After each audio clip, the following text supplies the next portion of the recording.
Bonjour, salut tout le monde, alors bienvenue dans cette nouvelle vidéo sur JASP. Aujourd'hui, je vais vous parler d'un élément essentiel qui est bien sûr indispensable avant de commencer l'analyse de données.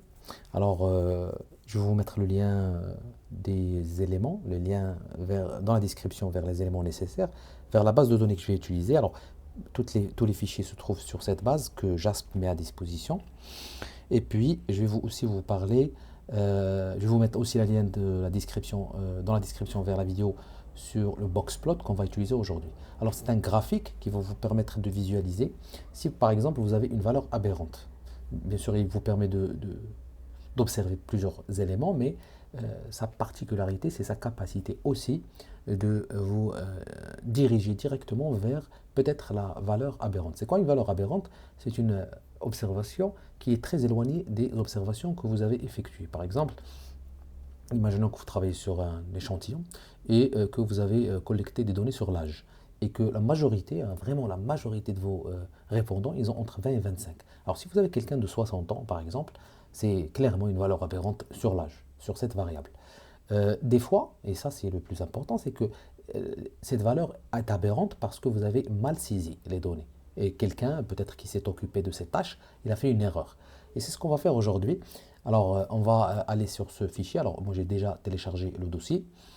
Euh, Moi, je l'ai ici. Alors, si vous ne l'avez pas, je vais vous mettre, comme j'ai dit, le lien vers le dossier où se trouvent ces fichiers. Alors, on va choisir celui-là, Exploring Data. Et on clique sur Open. On va s'intéresser à cette première variable. Alors ici, on n'a pas vraiment un détail sur les variables. Et on va aller sur Descriptives. Alors ça, c'est l'élément essentiel. Avant de, si vous voulez, de calculer la moyenne, etc., c'est d'utiliser ce graphique. Et on va cliquer sur Descriptives. On va choisir notre variable. On a déjà fait cette étape. Et on va descendre ici sur Graphique. Alors, graphique, on va choisir boîte à moustache. Alors, box plot en anglais, boîte à moustache en français. C'est la traduction. Et on va regarder, il va vous donner un graphique qui correspond, si vous voulez, à la distribution. Alors, ce petit graphique ici qui ressemble à une, c'est pas une sorte de, une boîte. Il vous donne ici, vous avez ici les tirés, c'est les extrémités, c'est-à-dire le maximum que vous avez, que vous devez avoir en tout cas pour cette distribution. Ici, il y a une valeur aberrante, il va vous mettre ça avec un point.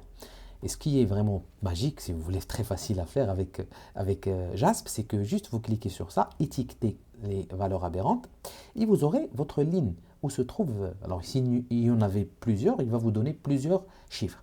Là, il vous donne le chiffre de cette ligne qui correspond à la valeur aberrante. Et bien sûr, maintenant, on peut aller directement sur la base, revenir sur la base et aller vers la ligne 38. Et on voit très très bien pour la valeur pour cette ligne, pour la variable 1, on voit très bien qu'on a observé 91,7, alors que la majorité des observations varient entre 700, 800, 900, 1000, quelquefois on a 1027. Donc clairement, c'est une valeur aberrante. Il est probable qu'on a fait une erreur ici de saisie. Mais ce n'est pas vraiment probable, c'est sûr qu'on a fait une erreur de saisie. Alors ce qu'on peut faire, c'est cliquer, double-cliquer dessus, et JASP va nous diriger directement vers le fichier origine, c'est-à-dire le fichier CSV. Alors si je double-clique, regardez, je tombe sur le fichier original, et malheureusement, on a un fichier qui s'ouvre sur Excel. Alors pour moi, sur Mac, je ne sais pas si sur Excel, sur pardon, Windows, s'il n'y a pas de souci. Alors moi, ce que je vais faire, c'est que je vais ouvrir un nouveau fichier. Je préfère et je vais importer le fichier CSV. Alors en général, quand je fais ça, il n'y a pas de souci. Alors je vais aller chercher ce fichier, Exploring Data. Je vais obtenir les données. CSV, importer. Et je vais choisir, alors qu'est-ce que j'ai dit? Exploring Data. Voilà. Obtenir. Alors, je ne sais pas pourquoi je n'arrive pas à le télécharger. Peut-être qu'il faut que je fasse appel à Excel encore une fois.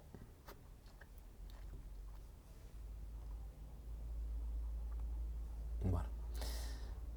Donc, je fais appel à ce fichier.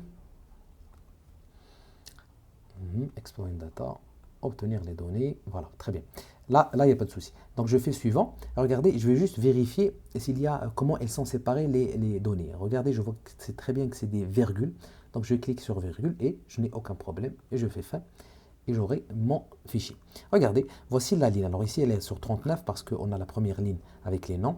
Et donc, ce que je peux faire, c'est directement 917. Et regardez, il n'y a pas de souci. Je peux maintenant fichier et enregistrer le fichier. Alors encore une fois, il ne faut pas oublier, alors il ne fonctionne pas avec des fichiers Excel JASP, il faut lui donner des fichiers CSV. Alors je vais faire la même chose, CSV, et je vais appeler ça, alors c'était quoi le fichier? C'était Exploring Data. Alors je vais faire Exploring Data, mais je vais mettre 2, comme ça je ne crase pas le premier fichier. Et j'enregistre, c'est bon. Là je reviens sur JASP, et je peux aller sur, encore une fois ici, ouvrir, et j'ouvre mon fichier, ordinateur, et puis je clique sur Exploring Data 2. Alors, il est ici, regardez. Là, c'est le premier fichier original. Ce n'est pas une idée, hein, des fois, pertinente de changer le fichier original. Je vous déconseille de faire ça parce qu'il se peut que vous fassiez une erreur. Donc, toujours garder 2 fichiers, c'est mieux. Et je clique sur Open. Et maintenant, si je fais Descriptive, et je clique sur variable 1, j'aurai ma variable sur le graphique. Je reviens ici, je clique sur Bata Moustache et regardez, mon fichier maintenant, il n'a aucun problème et mon graphique, il n'a pas de souci. C'est-à-dire qu'il n'y a pas une valeur aberrante, on a une meilleure distribution. Déjà, il ne faut pas oublier, lorsqu'on supprime une valeur aberrante, non seulement elle disparaît bien sûr du graphique et des données, mais aussi il y a un recalcul de tous les éléments descriptifs, c'est-à-dire la moyenne, l'écart type, le minimum des fois et le maximum, ce n'est pas toujours le cas. Mais en tout cas, pour la moyenne et pour l'écart type, ils vont changer. Pourquoi? Parce que pour calculer la moyenne, on utilise l'ensemble des données. Et donc, si on a supprimé une valeur aberrante, nécessairement, on va changer la moyenne et l'écart type. Voilà.